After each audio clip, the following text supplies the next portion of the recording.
thought we'd talk about Chase Headley. Chase Headley seems to be the talk of the town, of course, coming off a fantastic year in 2012. Chase Headley won his first Silver Slugger Award, Golden Glove Award, was NL Player of the Month twice in 2012, and finished 5th in the NL MVP voting. What are the Padres going to do with Chase Headley? That's the big question. I know that there are some people out there that say, you need to re-sign Chase Headley. Well, I think that's really easier said than done. This is the question I want to throw out to you. If you're Chase Headley, why? Why would you sign to be a San Diego Padre? And I don't say that because of anything within the organization or being in San Diego. I say that because if you're Chase Headley, you're going to have an opportunity in 2 years to hit the open market.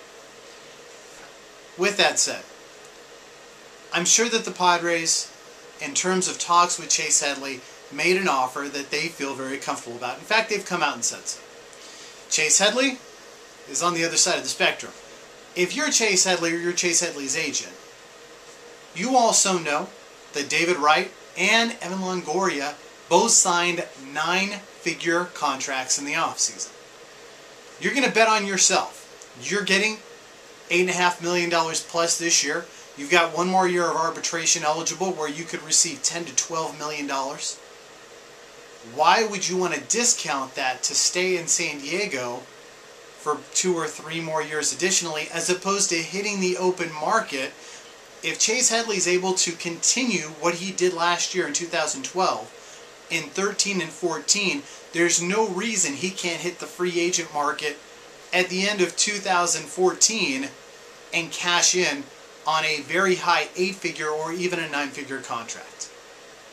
So this isn't a question of the Padres retaining Chase Headley. This isn't a, well, if the Padres made him a 4-year, $48 million deal, then that would probably work. If you're Chase Headley, there's no reason for you to take that deal, because in 2 years, you're going to hit the open market, and if you bet on yourself that you can do the same thing, you'll make $15, $16, $18 million a year for 5, 6, possibly even 7 years. So right now it appears as though the Padres are in a very tough situation. Do you sign Chase Headley or do you trade Chase Headley? Or do you just sit on Chase Headley? I think at this point Chase Headley is in a position where the Padres are not going to be able to sign him for money they feel comfortable spending. The other alternative to that is you just sit on Chase Headley. You sit on him, you see how Jed Jerko hits at second, you can always move him to third. Maybe James Darnell catches his stride, he can play third base too. You've still got Logan Forsythe, he can play second or third. You have some options there.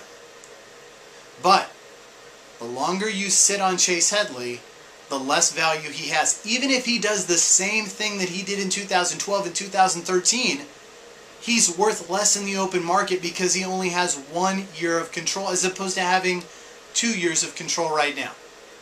So if you're not going to sign Chase Headley, at this point you need to find a trade partner. You need to find a way to move Chase Headley.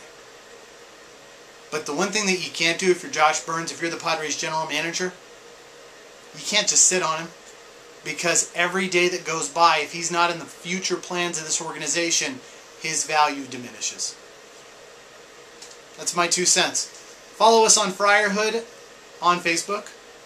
Tweet at us, at Friarhood. Make sure you're also checking out Friarhood.com. This is Friarhood TV. My name is Steve Adler. You can give me a follow on Twitter as well, at Steve_Adler. We'll talk to you next time.